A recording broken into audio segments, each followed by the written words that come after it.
వాక్యంలో మనము ఈ వారంలో 5వ అధ్యాయంలోని నీ మాట చొప్పున అనే మాట మీద మనము దేవుని వాక్యంను కొంచెంసేపు ధ్యానించుకుందాం. జాగ్రత్తగా మనము దేవుని మాటను గ్రహిస్తే గన ఆది యందు నుంచి దేవుని మాట యొక్క గొప్పతనము మనము ఒకసారి చూసుకుందాం. ఆయన మాట చొప్పున, ఆయన మాటకు ఏ శక్తి ఉన్నదో మనం ఒకసారి బైబిల్లో మనం చూసుకుంటే గన ఆది యందు దేవుడు చేసిన కార్యములు చెప్తే గన ఆయన మాట పలుకగా ఆకాశం కలిగింది అంట. ఆయన మాటతో చెప్పగా భూమి కలిగిందంట. వెలుగు ఆయన మాట చెప్పగా వెలుగు అవ్వు అనగానే వెలుగు అయింది. వేరుపరచబడగానే అనగానే చీకటి వెలుగును వేరుపరచబడినట్లుగా మనం చూస్తాం. చెట్లను, సముద్రంలోని జీవులను, సమస్త రాశిని ఆయన మాటతోనే చేస్తుంటున్నాడు. అంటే దేవునికి ఉన్న మాట ఎంత గొప్ప శక్తి గలది అని ఆ సమయంలో సీమోనుకు తెలియలేకపోయి ఉండొచ్చు, ఆయన శిష్యులకు తెలియకపోయి ఉండొచ్చు.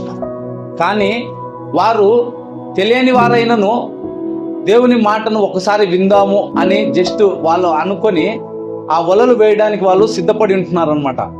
చూడండి, దేవుడు ప్రారంభం నుంచి చూస్తే ఆయన మాటలోని శక్తిని మనం గ్రహిస్తాం. దేవుని మాట అనగానే దేవుడే అని, దేవుని వాక్యము శరీరధారి ఈ లోకంలోకి వచ్చినట్లుగా మనం చూస్తాం. అంటే ఆయన మాటలో నిజం ఉన్నది, అది సజీవమైనది, మన జీవితాలను ఆయన బ్రతికించున్నది. ఆయన మాట మనము గ్రంథంలో చూస్తా పోతే గన ఆయన మాట మనల్ని బ్రతికిస్తుందంట. బైబిల్ గ్రంథంలో మనం అదే విధంగా చూసుకుంటా పోదాము. ఆది యందు ఆదాము అవ్వను దేవుడు చేసినప్పుడు ఏం చెప్పుకుంటున్నాడంటే, తోటలోని ఫలములన్నీ మీరు తినండి, కానీ ఆ తోటలోని ఒక చెట్టు ఫలం మాత్రం మీరు తినొద్దు అని చెప్పింటున్నాడు. ఆయన మాటను అతిక్రమిస్తే ఆజ్ఞను అతిక్రమించినట్టే. ఎందుకంటే ఆయన మాట ఆజ్ఞ కంటే గొప్పది, శక్తి గలది, జీవం గలదని మనము బైబిల్ గ్రంథంలో అనేక సార్లు విని ఉంటున్నాం అనమాట. చూడండి, ఆయన మాట అక్కడ పలికినాడు, చెప్పి ఉంటున్నాడు ఈ పండును తినొద్దు అని చెప్పి. అయితే సైతాను వారి జీవితాల్లో ఏ విధంగా ప్రవేశించిందంటే, ఇది నిజమా అని ఒక చిన్న, అది వినడానికి ఎలా ఉందంటే నిజంలాగా ఉందన్నమాట. ఇది నిజమా అని సైతాను ఎప్పుడైతే హవ్వతో అనిందో ఏది అనే ప్రశ్న వచ్చిందనమాట. ఇవాళ మనం చూస్తే ఎంతో మంది మన జీవితాల్లోకి ప్రారంభించడానికి ఇది నిజమా అంటే నిజము అనగానే మనం ఏమనుకుంటాం అంటే మంచి వాళ్ళేమో, నిజం చెప్పే వాళ్ళేమో అనే ఆలోచనలో మనం మనుషులను గుడ్డిగా నమ్మేసే పరిస్థితిలో మనం ఉండొచ్చేమో. కానీ ఈ వాక్యంను బట్టి మనం గ్రహించాల్సినది ఏదంటే, ఇది నిజమా అని చెప్పిన సందేహమైన, ప్రశ్నార్థకమైన ప్రశ్నలు వేసినప్పుడు అన్ని ప్రశ్నలు జవాబు ఇవ్వదగినవి కావు. దేవుడు చూడండి, సాతానుగాడు అనేక సార్లు దేవుని ప్రశ్నించినప్పుడు దేవుడు సమాధానం ఇచ్చినట్టుగా మనం చూడమన్నమాట. వాక్యంతోనే సమాధానం ఇచ్చినట్టుగా మనం చూస్తాం. మన నోటి మాటల చేత ఎప్పుడైతే మనం పలుకుతామో అవి ఏమైతాయి అంటే మనకు శాపముగాను, మనకు దోషముగాను, మనకు కష్టమును తెచ్చిపెట్టే మాటలుగా అవినట్లుగా చూస్తాం. అదే హవ్వ విషయంలో ఒక్క మాట ఆమె పలకకుండా ఉండింటే, అవునా అని ఒక మాట ఆమె క్వశ్చన్ మార్క్ కూడా లేకుంటే కానీ ఆశ్చర్యార్థకంగా ఆ పదం పలకపోయింటే కానీ ఆ దినము వద్దు అన్నాడు అని వచ్చేసి ఉంటే గానా అయిపోయింది. అనకుండా ఈమె పలికిన వ్యర్థమైన మాట వలన మనుష్య జాతి మొత్తమును ఇప్పటి వరకును ఈ పరిస్థితికి కావడానికి కారణంగా మారి ఉంటున్నది. సాతానుగాడు అనుదినము, అనుక్షణము మన జీవితాన్ని తన మాటల చేత మాయపుచ్చుటకు నిలబడి ఉంటుండగా జీవము గల శక్తి గల మాటలు మన నోట ఉంచాలి, కానీ ఇటువంటి మాటలను మనం నమ్మేవారిగా ఉండకూడదు. దేవుని యొక్క మాట చొప్పున మనం ఎప్పుడైతే ఒకవేళ ఉండింటే గాన హవ్వ, మన జీవితం ఇంకొక విధంగా ఉండేది, మనుషులు ఇంకొక విధంగా దేవుని జీవితంలో మనం ఉండేవాళ్ళంగా ఉండిండొచ్చు. చూడండి, ఆ మాట వినిన వెంటనే ఏమైంది, ఆదాము అక్కడ ఆది కాండంలో చూస్తే వచ్చి అంటాడు, నేను చెప్పిన మాటను మీరు వినకపోతే అని దేవుడు ఆదాముతో హవ్వతో అంటాడు అనమాట. నేను తినవద్దన్న పండును మీరు తిన్నారు అని. దేవుని మాట అక్కడ వినకుండా సాతాను మాట వినేంది. చూడండి, మనం కూడా చాలా సార్లు సాతాను చెప్పే మాటలే వింటాం. ఇది చేస్తే ఏమి రాదు, ఇది చేస్తే నీకు చాలా డబ్బులు వస్తుంది అని చెప్పినప్పుడు మనం వినే వాళ్ళగా ఉంటాం. ఎందుకంటే ఈ లోకంలో మనము శరీర సారంగా ఉన్నప్పుడు ఈ లోకంని మనము తొందరగా ఆకర్షింపబడుతుంది. దేవుని మాటలు మనకు చాలా తొందరగా ఆకర్షింపబడవు. ఎందుకంటే మనం అనుదినము ఈ లోకమే పాపమైందని దేవుడు చెప్పింటున్నగా, ఆ లోకంలో ఉన్నప్పుడు మనం ఎంత లోక మాలిన్యం అంటించుకోకపోయినను, మన ద్వారా కాకపోయినను ఇతరుల ద్వారా అయినను మనల్ని ఇన్ఫ్లుయెన్స్ చేసి సాతానుగాడు ఏదో ఒక విధంగా మనని ఆ మాట వినేటట్లుగా, దేవుని మాట కాకుండా ఇతరుల మాట వినేటట్టుగా, లేకుంటే దేవుని మాట కాకుండా మనకు దగ్గరుండే వాళ్ళ మాట వినేటట్టుగా, ఇతరుల సలహాలను మనం తీసుకునే వారిగా తీసుకుపోతుంది. కానీ దేవుని సలహా కొరకు మనం చూసేవారిగా ఉండలేము. ఎందుకంటే మనము దేవుని మాట పైన ఆధారపడకుండా ఇతరుల మాట మీద ఆధారపడినప్పుడు అది మనని వేరే మార్గంలో, మనం వెళ్ళాల్సిన కుడివైపు కాకుండా ఎడమ వైపుగా అది తీసుకొని పోవును. కనుక ఈ ఉదయకాల సమయంలో ఈ వాక్యమును మనం గ్రహించినప్పుడు, హవ్వ ఏ విధంగా అయితే దేవుడి మాటను ఇది నిజము దేవా అని అనక, సాతాను మాటను ఇది నిజమా అనగానే ఆమె అవునా కాదా అని సందేహంలో ఏ పొద్దు అయితే పడిందో ఆ దినమున శాపమును వారు కొనుక్కొని తెచ్చుకున్నారనమాట. ఆదాము అవ్వ ఇంక ఎన్నటికి దేవునికి దగ్గర కాలేని పరిస్థితి. ఆయన ఆ వంశంతో కాదు కానీ ఆ మనుష్య జాతి మొత్తాన్ని దేవుడు శపించినట్లుగాను, దానితో పాటు ఉన్న ప్రతి దాన్ని దేవుడు శపించినట్లుగా చూస్తాం. మనిషి కొరకు ఆయన మాటతో చేసిన శక్తిగల భూమిని, ఆకాశమును, సమస్తమును దాన్ని బట్టి శపింపబడినట్లుగా మనము చూస్తాం అనమాట. ప్రతి ఒక్కటి శపింపబడింది. మనిషి కోసం చేసినటువన్నీ ఆయన మాటలోని శక్తి ద్వారా కలిగిన ప్రతిదీ మనము మాట విననప్పుడు శపింపబడినట్లుగా మనము వాక్యంలో మనం చూస్తుంటున్నాం. చూడండి, అదేవిధంగా మనము భక్తుడైన గొప్ప సేవకుడైన దేవునితో ఉన్న అబ్రహాము దేవుని మాటను ఏ రోజు కూడా వినకుండా ఉన్నట్లుగా మనం చూస్తాం. విశ్వాసమునకు కర్తగా పెట్టుకున్న పేరు ఆయనకు దేవుడే ఇచ్చి ఉంటున్నాడు అనమాట. అయితే అబ్రహాం కూడా ఒకసారి దేవుని మాటను అడిగితేనే ఉన్నాడు కానీ దేవుని మాట గుర్తు రాలేదు. కానీ వాళ్ళ భార్య చెప్పిన మాట ఒకసారి ఆయనకి సంతోషకరంగా అనిపించింది. ఆయనకు అది సమ్మతంగా ఎందుకు అనిపించిందో కానీ, ఆమె నువ్వు మనకు పిల్లలు లేరు కదా, ఈ దాసి అయిన ఈమెతో మనం పిల్లలకని సంతానాభివృద్ధి చేసుకుందామని ఆమె సలహా ఇస్తే, అబ్రహాం ఏం చేయాలి? దేవుని దగ్గరికి వెళ్ళి, దేవా ఇది నీ మాటనేనా, నీ చిత్తమేనా అని మనం అడగలేని పరిస్థితిలో హవ్వ చెప్పినట్లుగా విని, ఎంత శత్రుత్వము, ఆయన పిల్లలకే శత్రుత్వముగాను ఇప్పటికీ అది శత్రుత్వము కంటిన్యూ అయితేనే ఉందన్నమాట. చూడండి, ఒక్క మాట దేవుని అడగకపోతే ఒక చోట వినలేదు, ఒక చోట అడగలేదు. కానీ కొంతమంది సరి చేసుకొని సర్దుకున్నారు, కొంతమంది సరి చేసుకున్న వాళ్ళు బైబిల్లో మనము చాలా మందిని చూడొచ్చు. అయితే అబ్రహాము తప్పు చేసినను దేవుని యందు మళ్ళా దేవుడు చెప్పినట్లుగా వింటాడనమాట. తర్వాత మాటలు చూస్తే దేవుడు హాగర్ను పక్కకి పెట్టేసి నువ్వు మళ్ళీ నేను నీకు సంతానం ఇస్తానంటే, దేవుడు అదే విధంగా దేవుడు చెప్పిన మాటనే విని దేవునికి మాటకు ఆయన గౌరవాన్ని భక్తులతో ఆచరించినప్పుడు ఆయనకు మళ్ళా ఆయన దేవుని యొక్క కృపను పొందుకుంటాడు.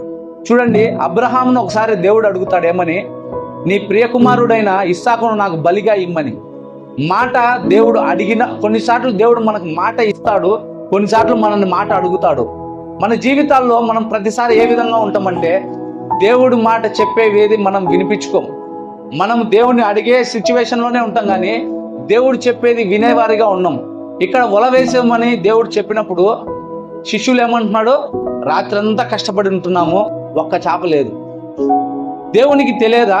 ఒకవేళ ఆ క్షణంలో తెలియకపోయినా మనం కూడా చాలాసార్లు ఏ విధంగా ఉంటామంటే, నువ్వు ఈ పని చెయ్యి అంటే, ప్రభు ఆడ ఏం లేదు, ఆడ ఏం రాదు, ఈడ ఇంతే, ఇది చెప్పే సాకులు చెప్పే మన మాటలు.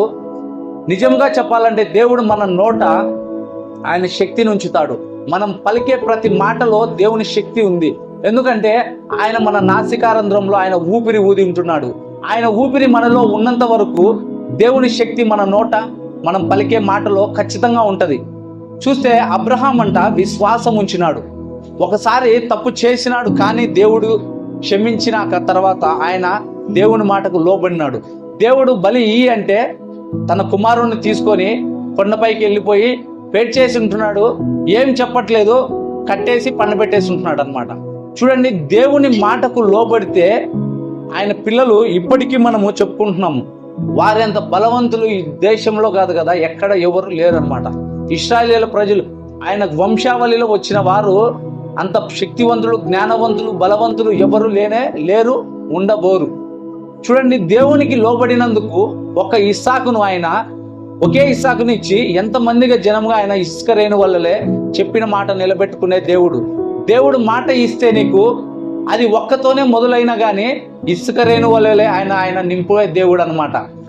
ఆయన ఇచ్చిన మాటను, ఆయన చెప్పిన మాటను చూచా తప్పకుండా అబ్రహాము పాటించి సందేహింపక, ఈయన కుమారుడే భయపడినట్లు కానీ బాధపడినట్లు కానీ ఎక్కడ రాయబడినట్లు మనం చూడమన్నమాట.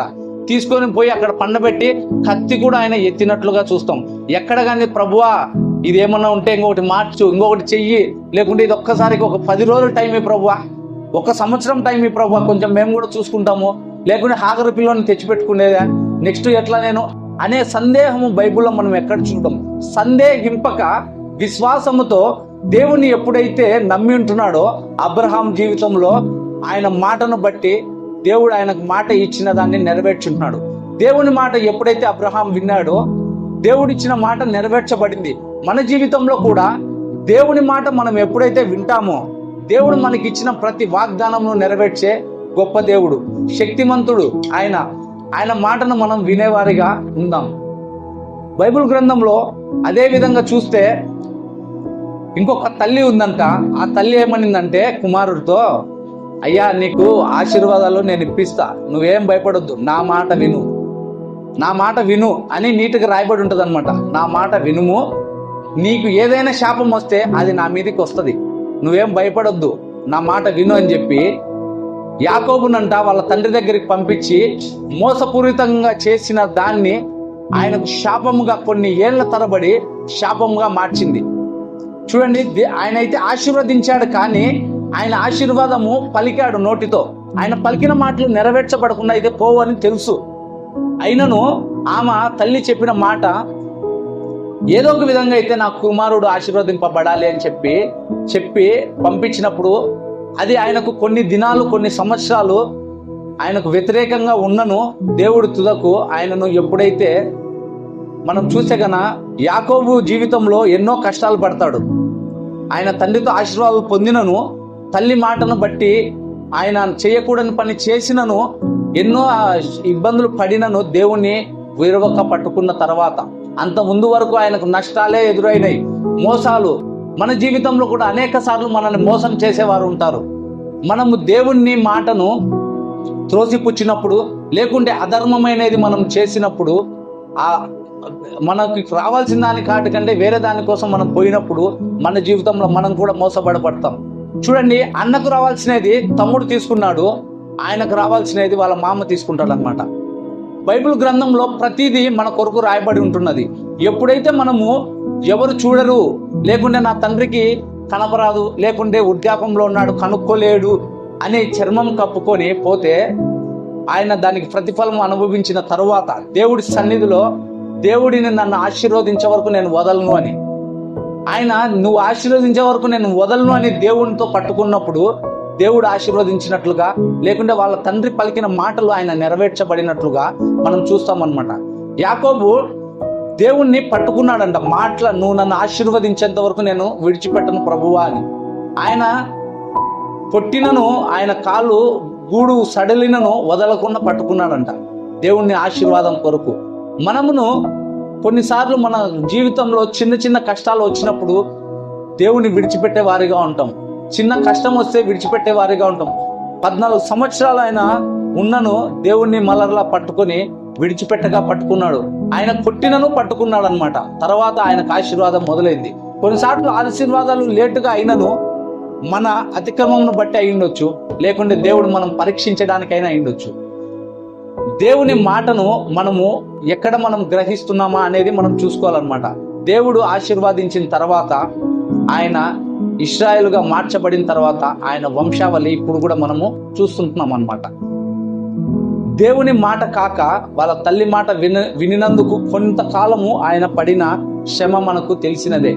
ఒకవేళ వాళ్ళ తల్లి మాట, అమ్మా ఇది తప్పు, ఇది మనం చేయకూడదు అని ఒక మాట చెప్పుంటే ఆనాడు హవ్వ చెప్పలేకపోయింది, ఈనాడు ఈయనైనా చెప్పింటే యాకోబు జీవితం ఇంకో విధంగానే ఉండిండొచ్చేమో, అన్నేళ్ళు ఆయన కష్టపడకపోయిండొచ్చేమో. దేవుడు మాట ఆయనను మోసం చేయొచ్చు అనుకున్నాడు, కానీ ఆయన దానికి అనుభవించినట్లుగా మనం చూస్తాం. చూడండి, బైబిల్ గ్రంథంలో అనేక మంది భక్తులను మనము ధ్యానించుకుందాం. వారి జీవితంలో జరిగినటివి మనం ఒకసారి గుర్తుకు తెచ్చుకుందాము. సౌలును దేవుడు ఆశీర్వదించినాడంట. ఆయన ఆశీర్వదించినను ఆయన లాస్ట్కి ఏమైనాడంటే, ఆయన చేసే తప్పులు లేకుండా ఆయన దోపుడు సొమ్మును దేవుని సమయంలో వచ్చి అడిగినప్పుడు ఏమంటాడంటే, అది దేవుని కోసమే నేను తెచ్చినా అన్నట్లుగా, లేకుంటే దేవుణ్ణి విడిచిపెట్టినట్లుగా మనము చూస్తామన్నమాట. దేవుని మాటను ఎప్పుడైతే తిరస్కరించడం ప్రారంభిస్తామో, దేవుని మాటను మనం ఎప్పుడైతే పలకకుండానో దాన్ని ఆచరణలో పెట్టకుండా దేవుని మాటను తిరస్కరించినప్పుడు సౌలు ఏ విధంగా దేవుని ఆత్మను ఉన్న సౌలు దురాత్మలు పట్టినట్లుగా మనం చూస్తాం. దేవుని మాట దగ్గరికి పోయి నిలబడాల్సిన సౌలు సోదెగాళ్ళ దగ్గరికి పోయినట్లుగా మనం చూస్తాం.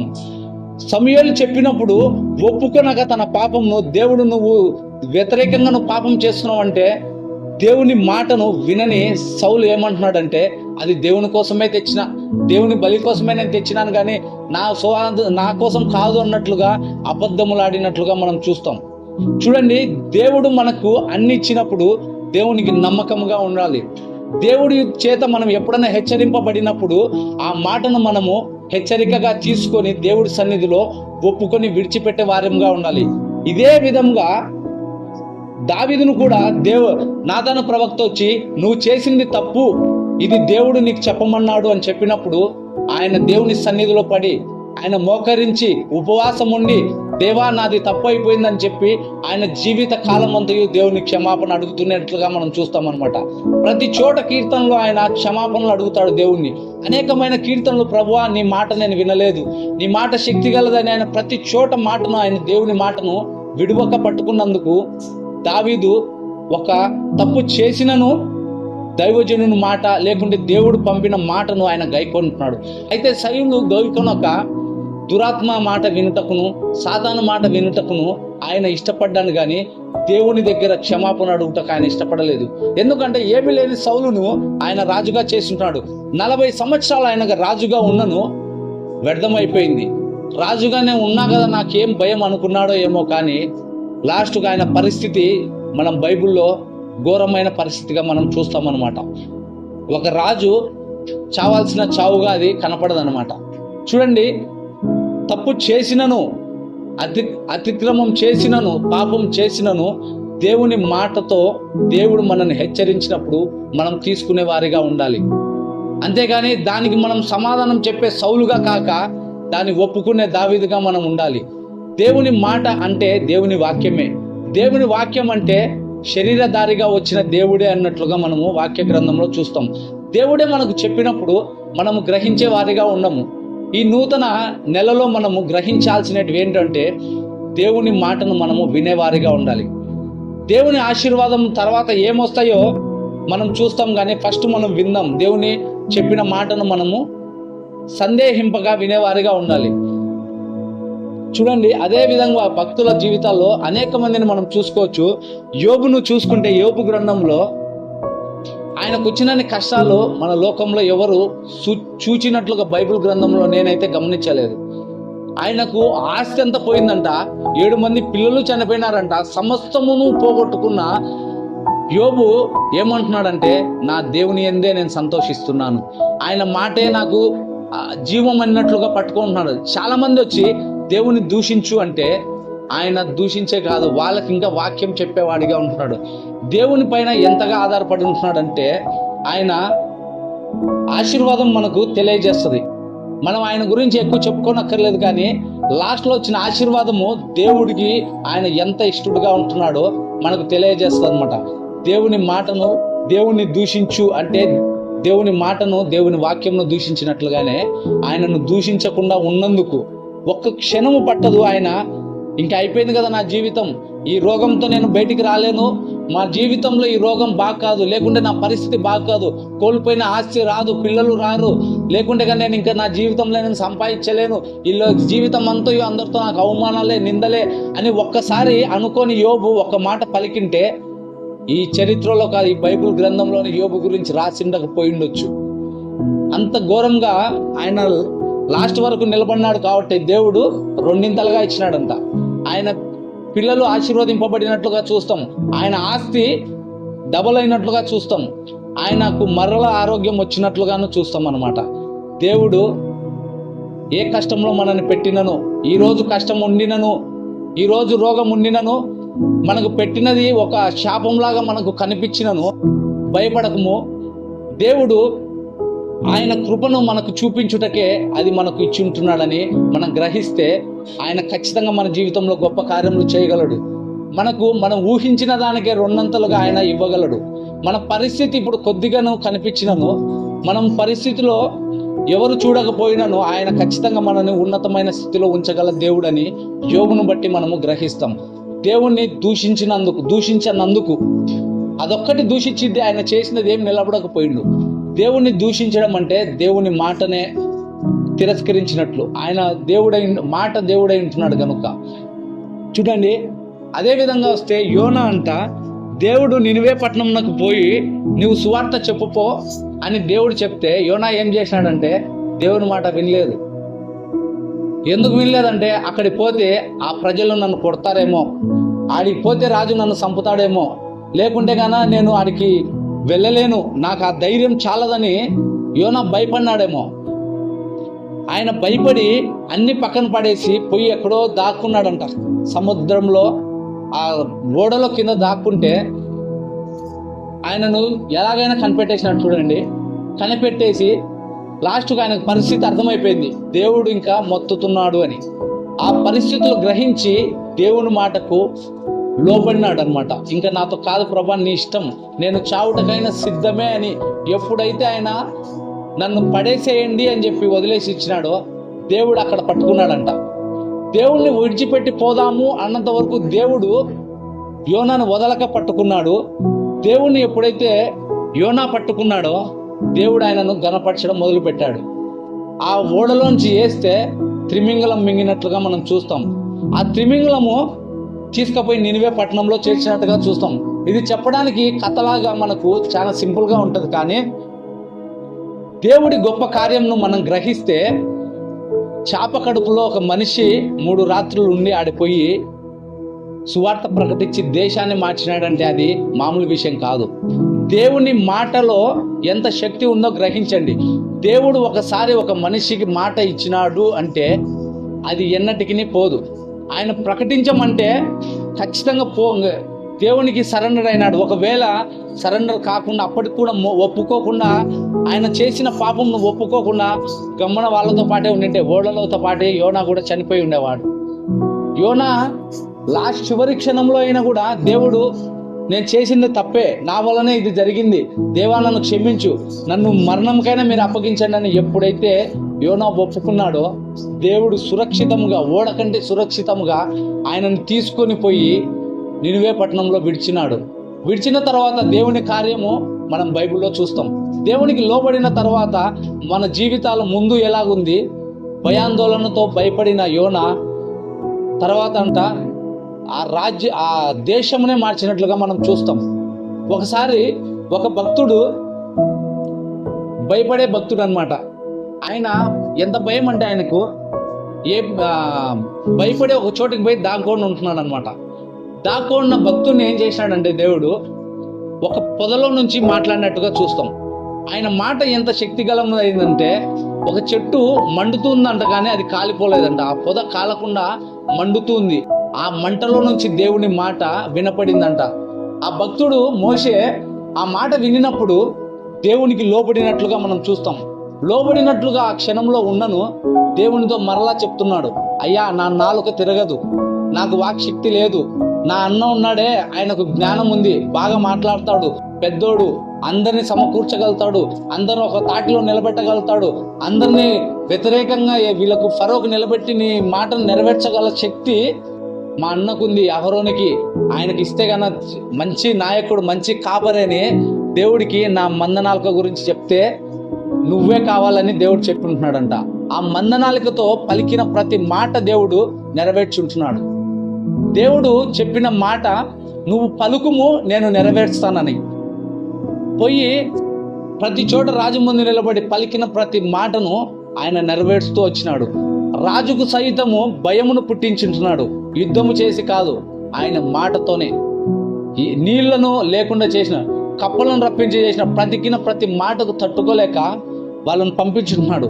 పంపించినట్టుగానే పంపించి మళ్ళా సముద్రం దగ్గరికి సైన్యాన్ని పంపిస్తే దేవుడు మళ్ళా అక్కడ సముద్రం చీల్చి దాటించినట్టుగా మనం చూస్తాం.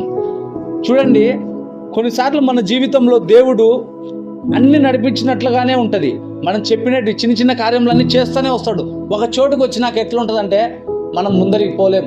వెనకనేమో చూస్తేనేమో సైన్యంలాగా మన కష్టాలు, బాధలు, చింతలు, దిగులు, భయము, ఆందోళన మనని ఎంతగానో వెంటాడుతుంది. ఎట్లుంటుంది అంటే దినముతో ఇంకా మనము చెయ్యలేము అన్నట్లుగా సముద్రం ముందర ఉంటుంది.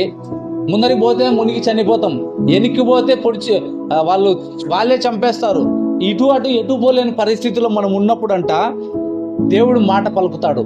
ఆయన ఇచ్చిన మాట పలికినప్పుడు ఏమైందంటే ముందర కోట గోడలైనా కూలిపోతాయంట, ఎర్ర సముద్రం అయినా దారి ఇస్తుందంట, వెనకొచ్చే సైన్యము కూడా ఆగిపోవడం కాదు, దాంట్లో మూసి చంపబడినట్లుగా మనం చూస్తామన్నమాట.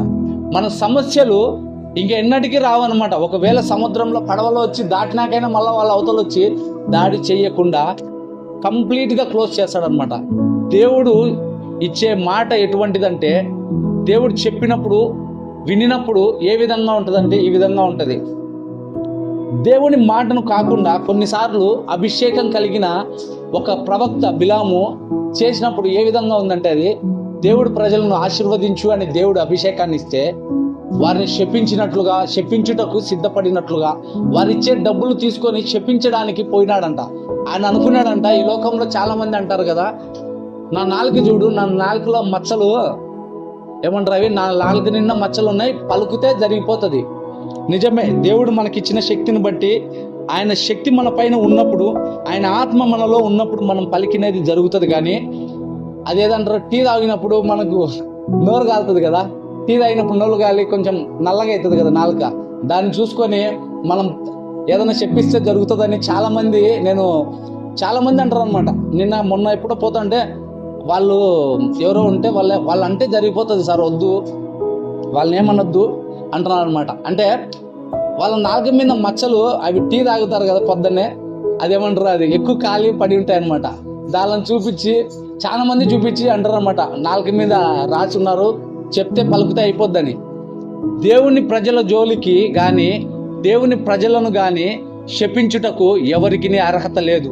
చూడండి, బిలాం అంట శపించుటకు వచ్చినప్పుడు దేవుడే మొత్తడానికి కూడా సిద్ధపడి ఉంటున్నాడు. గాడిదతో బుద్ధి చెప్పించినట్లుగా మనము చూస్తామన్నమాట బైబిల్ గ్రంథంలో. దేవుని బిడ్డల జోలికి ఎవరు అటువంటి మాటలు వచ్చినను, వారు ఎంత శక్తివంతమైనను దేవుని మాట జీవమై ఉంటున్నది. ఆయన మాటను బట్టి మనం ఎప్పుడైతే ముందడుగు వేస్తామో మనకు వెనుతిరగాల్సిన అవసరం లేనట్లుగా బైబిల్లో ఈరోజు మనం ధ్యానించుకుంటున్న మాట, దేవుని నీ మాట చొప్పున నడిచిన వాళ్ళు ఎంతో భక్తులను మనం చూసుకుంటూ ఇంతవరకు వచ్చి ఉంటున్నాం. అయితే ఇక్కడ సీమోను వాళ్ళు ఏమంటున్నారంటే, ప్రభువా నీ మాట చొప్పున మేము వేస్తాము వలను అని. దేవుని మాట చొప్పున ఎప్పుడైతే వలలు వేయబడి ఉంటున్నాయో విస్తారమైన సంపద, విస్తారము సమృద్ధి, విస్తారమైన అభిషేకము, విస్తారముగా వాళ్ళ జీవితాల మార్పు, మనుషులు పట్టే జాలరుగా దేవుడు చేసి ఉంటున్నాడు. గొప్ప కార్యములు వాళ్ళ జీవితంలో ఏ విధంగా చేసి ఉంటున్నాడంటే, ఒక్క మాట విని ఆయనతో నడిచినప్పుడు అనేక మందిని వారు స్వస్థత పరిచినట్లుగాను, అనేక మందికి ఆయన దేవుని మాటలు చెప్పినట్లుగాను ఇప్పటి వరకును ఆయన శిష్యులు నిలబడి ఉంటున్నారన్నమాట. బైబిల్ గ్రంథంలో అనేకులు మనము చూసుకుంటా పోతే దేవుని మాటను తిరస్కరించిన వాళ్ళు ఉన్నారు, దేవుని మాటను వినిన వాళ్ళు ఉంటున్నారు. వినిన మన జీవితాలు అభివృద్ధికరంగా ఉంటాయి. చూడండి, నీ మాట చొప్పున, ప్రభువా నీ మాట చొప్పున నేను ఈ పని చేస్తాను, లేకుంటే దేవా నీ మాట ఏదో నాకు తెలియజేయము నేను చేస్తాను.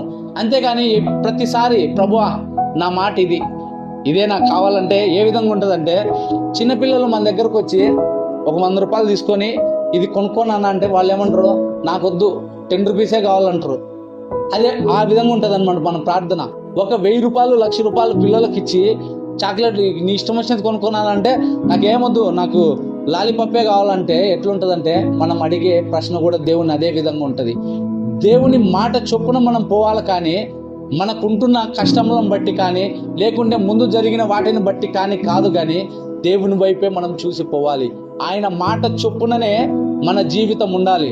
ఆయన మనలో ఉన్నాడు అంటే, ఆయన మాట మనలో ఉందంటే అది నెరవేర్చబడదు. అది మన జీవితాలు సమృద్ధి పరంగా ఉంటాయి. ఈ నెల అంతయు దేవుని చొప్పుననే మన జీవితము నడచబడాలి. ఈ నెల కాదు, మన జీవిత కాలం అంతయు ఈ నూతన నెలలో మనము దేవుని చొప్పున నడుచుకునే వారిగా ఉందాము. ఆయన ముందు అన్న చెప్పినట్లుగా ముందు వాక్యాలలో ఏ విధంగా ఉంటుందంటే, వాళ్ళొక నిరాశలో, లేదంటే వాళ్ళొక ఆకలిలో, ఏమి లేని పరిస్థితిలో, ఏమి దొరకని పరిస్థితిలో, అలసిపోయిన పరిస్థితిలో, నిద్ర లేని పరిస్థితిలో, ఆహారం లేని పరిస్థితిలో, కొరతలో, నిందలలో, లేకుంటే అవమానంతో, లేకుంటే ఏ కార్యంలో వాళ్ళు ఉంటున్నారో మనకు తెలియదు. కానీ దేవుడు చెప్పింటున్నాడు దోపలిగా పొమ్మని. మన ఆత్మీయ జీవితంలో మనము లోతుగా వెళ్ళి దేవుడు చెప్పినట్లుగా ఆయన మాటను మన జీవితంలో ఎప్పుడైతే ఉంచుకుంటామో, దేవుడు మన జీవితంలో గొప్ప కార్యములు చేయుటకు ఆయన సిద్ధముగా ఉంటున్నాడు. దేవుని మాట చొప్పున మనము నడుచుకునేదాం, దేవుని మాటను మనం వినదాం, దేవుని మాటను మన నోట ఉంచుకునేదాం, అనుదినము ఆయన వాక్యమును ధ్యానించేదాం. ఎందుకంటే ఆయన వాక్యము దేవుడై ఉంటున్నది, ఆయన వాక్యము సత్యమై ఉంటున్నది, ఆయన వాక్యంలో శక్తి ఉంటున్నది, ఆయన పలికిన మాటలో స్వస్థత ఉంటున్నది. రాతి బాణలను నింపమని వాళ్ళకి ఆజ్ఞాపించక వాళ్ళు ఏమనలేదు. తల్లి ఏమంటదంటే, అక్కడికి వెళ్ళి చెప్పినది చెయ్యంటది. వాళ్ళు వెళ్ళి, ప్రభువా ఏం చేయాలి అంటే, పోయి నింపు అన్నాడు, అంతే. దేవుడు చెప్పింది ఏం లేదు, చిన్న వర్డ్, పోయి నింపు. ద్రాక్షారసం దాంట్లో నీళ్ళేంది ప్రభువా, మళ్ళా దాన్ని తోడలేము అని ఎవరు అన్నట్లుగా మనం విన్నాం. నింపు అంటే నింపినారు, మధురంగా మార్చబడింది. నువ్వు చెయ్యి అన్నప్పుడు చెయ్యి, నీ జీవితం మధురంగా మార్చబడుతుంది. అంతేగాని నువ్వు పోయి బండతో మాట్లాడు అంటే, బండను కోపంతో కొట్టినప్పుడు నీ జీవితం చేదుగా అవుతుంది. దేవుడు చెప్పినది మనం చెయ్యాలి, కానీ మనకు నచ్చినది, లేకుంటే మనకు అనిపించినది, మనకు ఈజీగా ఉండేది ఎన్నటికీ చేయొద్దండి. మోషే బండతో మాట్లాడంటే, మాట్లాడడానికి అదేమన్నా మనిషి అనుకున్నాడేమో, కానీ కట్ట తీసుకొని కొడితే నీళ్ళేమో వచ్చినాయి, దేవుని కార్యం జరిగింది. కానీ అది ఏ విధంగా ఉంది, ఆయనకు ఆయాసకరముగా ఉన్నది. అనేక మంది తిరగబడతారు ఇంకా కొంతసేపు ఉంటే మోషే మీదకి. అప్పుడు మోషే ఒప్పుకున్నాడు, ప్రభువా నేను చేసిన తప్పు అని. వెంటనే క్షమించినాడు. కాబట్టి ఆ నీటిని మధురంగా దేవుడు మార్చినట్లుగా మనం చూస్తాం. మన జీవితాల్లో కూడా దేవుని ప్రశ్నించే వారిగా కాక దేవుని మాట వినేవారిగా ఉన్నాం. మన ఆత్మీయ జీవితంలో లోతులోకి వెళ్ళినప్పుడు మన ఆత్మీయ నేత్రములు తెరవబడతాయి. ఆత్మీయ నేత్రములు తెరవబడితే మనము చూస్తామా? కాదు. హిందూ సంప్రదాయంలో కూడా ఉంది, ఆ కన్ను తెరవబడుతుందని. అది తెడిస్తే లోకం చూడొచ్చేమో, కానీ ఈ కన్ను తెరవబడితే దేవుని మాట వినబడుతుంది. ఈ చెవులతో వింటాము, ఈ హృదయంతో కూడా మనము వింటాము. కనపరాకపోయినా కూడా వింటాము అన్నమాట. దేవుని మాట చెప్పినప్పుడు మనము వినే వారిగా మనం ఎప్పుడైతే ఉంటామో, దేవుని కార్యంలో మన జీవితంలో నెరవేర్చబడతాయి. దేవునికి ఎదురు చెప్పేవారం కాకుండా, పరిస్థితిని చెప్పేవారం కాకుండా, దేవునికి మన పరిస్థితులు చెప్పడంలో తప్పు లేదు. ప్రభు నా పరిస్థితి ఉంది, ఏం చేయాలని అడగండి. దేవుడు నీకు ఒకసారి వేరే వ్యక్తితో అయినా చెప్పించవచ్చు, కానీ అది ఆయన చిత్తమో కాదో నీకు తెలిసేటట్టుగా చేస్తాడు. మనము జస్ట్ ఊరికి మనుషులపైన ఆధారపడే కాకుండా, మన శక్తి పైన ఆధారపడే వారు కాకుండా, మనకున్న వలలను, మనకున్న పడవను బట్టి కాక ఆధారపడే వారంగా ఉండొద్దండి. ఎందుకంటే ఆ వలలు పిగిలేటట్టుగా దేవుడు ఆశీర్వదిస్తాడు. దేవుని మాట వింటే ఆ వలలు పట్టలేదంట చేపలు. అంటే ఇంతవరకు ఎప్పుడు అన్ని చేపలు వాళ్ళు పట్టినరు. అంత గొప్పగా దేవుడు ఆశీర్వదించే దేవుడు. ఆయన మాట చొప్పున మనం చేసినప్పుడు, ఆయన మాట మన జీవితాల్లో నిలిచి ఉండాలి. ఆయన మాట మన జీవితాల్లో నెరవేర్చబడాలి అంటే మనం లోపడి ఉండాలి. ఆయన మాటనే మన జీవితాన్ని నడిపించినది. ఆయన ఒక మాట, మనము చాలా పాటలు కూడా ఉంటున్నాయి, నీ మాట చాలయ్యా నా జీవితము ముందుకు వెళ్తుంది అని చెప్పి. దేవుని యందు, దేవునితో, దేవునిలో ఉండాలి అంటే దేవుని మాటను మనం వినేవారిగా ఉండాలి, విని విశ్వసించే వారిగా ఉండాలి. వినిట వలన విశ్వాసం కలుగును. ఫస్ట్ వింటే కదా. ప్రభా నీ మీద విశ్వాసం ఉండ, ఆవగించేంత కాదు ప్రభా, పనస పండంత విశ్వాసం ఉంది అని చాలా మంది దేవునికి మొరపెడతారు కొన్నిసార్లు. నిజంగా ఆవగింజంత విశ్వాసము మనలో ఎప్పుడు వస్తుందంటే ఫస్ట్ దేవుని మాట విన్నప్పుడే. దేవుని మాట మనం వినకుండా విశ్వాసము కొరకు మనము, విశ్వాసం నాలో ఉంది ప్రభు, నువ్వు చేయగలవు కాదు.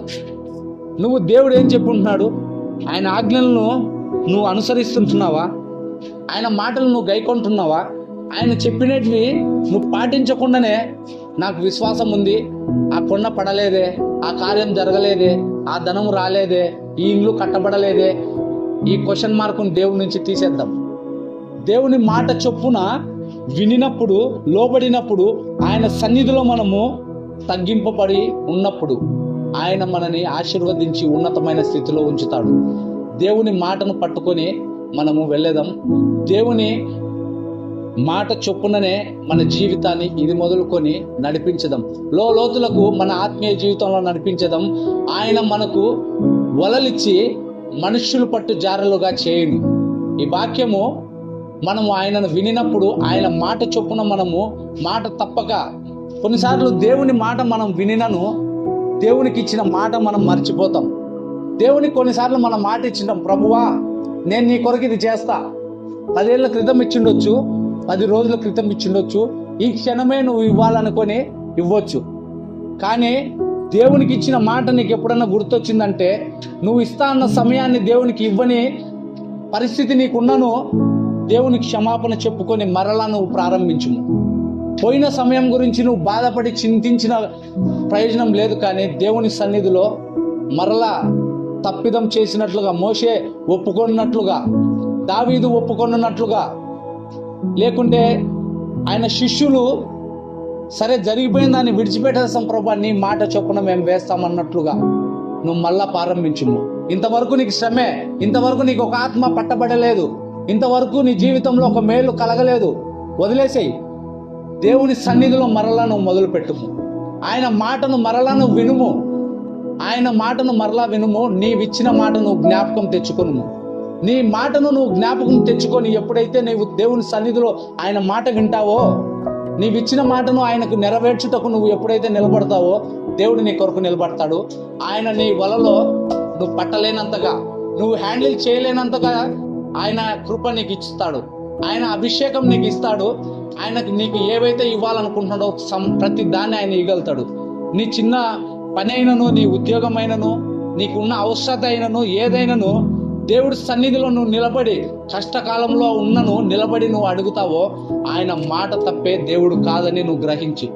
మనము మాట తప్పిండొచ్చు ఎన్నోసార్లు దేవునికి ఇచ్చి, ప్రభా వేకుజామున నీకు 5 గంటలకు 3 గంటలకు లేచి నేను ప్రార్థిస్తానని నువ్వు మాట ఇచ్చి 2 రోజుల తర్వాత నువ్వు పడుకొని మర్చిపోయి ఉండొచ్చు. అని దినము కుటుంబ ప్రార్థన నేను మొదలు పెడతా ప్రభు అని నువ్వు విడిచిపెట్టిండొచ్చు, పర్వాలేదు. కానీ దేవునికి మరలా నీవు మొరపెట్టుకొని ప్రారంభించుము. దేవుని మాట చొప్పున నీవు నడుము. నీవు ఒక మాట ఇచ్చినప్పుడు దేవునికి నమ్మకముగా నువ్వు చేస్తే దేవుడు ఆయన మాటను నీ జీవితంలో నెరవేరుస్తాడు. ఎక్కడైనా చూడండి, సంసోను పడిపోయి లాస్ట్ స్థితిలో ఉన్నప్పుడు కూడా దేవుని ఒక మాట అడిగినాడంట, ప్రభా ఇదొక్కసారి నేను చనిపోతానని తెలుసు, ఇదొక్కసారి నాకు నీ బలమి, నీ ఆత్మ నా మీదకి ప్రభా చాలు, ఈ దుష్టుల చేతిలో నేను ఓడిపోయాను, నీవిచ్చిన అభిషేకాన్ని కోల్పోయాను, గొప్ప అభిషేకాన్ని నేను విడిచిపెట్టాను అని ఎంత బాధలోనూ ఆయన చనిపోయే స్థితిలో చెప్పినా కూడా దేవుడు ఇచ్చింటున్నాడు అనమాట. ఇచ్చినప్పుడు ఆయన జీవిత కాలం అంతటిలో చంపిన వారి కంటే అధికముగా ఆయన చంపినట్లుగా చూస్తాం. అంటే దేవుడు ఆయనకి ఇచ్చిన అభిషేకం వేరు కనుక శత్రువులను సంహరించుటకు ఆయన అభిషేకం వేరు. ఇప్పుడు మనకున్న అభిషేకం ఏంటంటే మనుషులలో ఉన్న పాపమును చంపుటకు, మనుషులు నరకమునకు పోకుండా కాపాడబడుటకు, ఈ యుగంలో ఈ సమయంలో దేవుని రాకడ కొరకు అనేక మందిని ఏర్పరచబడి చేయుటకు, లేకుంటే మనం ఏర్పరచబడుటకు, మన కుటుంబాన్ని సిద్ధపరచుటకు దేవుడు మనకిచ్చిన అభిషేకం ఈ తరంలో వేరు. దేవుడు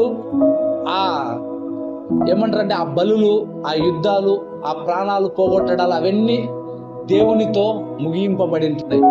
ఇప్పుడు మనకంతా పరిశుద్ధాత్మని ఇచ్చుంటున్నాడు. ఆత్మీయ పరంగా మనము ఆయన కొరకు జీవించుటకు, ఆయన మాటలు గ్రహించుటకు ఉండాలి. చూడండి, దేవునికి మాట చొప్పున, నీ మాట చొప్పున మేము మరలా చేస్తాము అని చెప్పినప్పుడంట విస్తారమైన దీవెనలు మన జీవితంలో కూడా.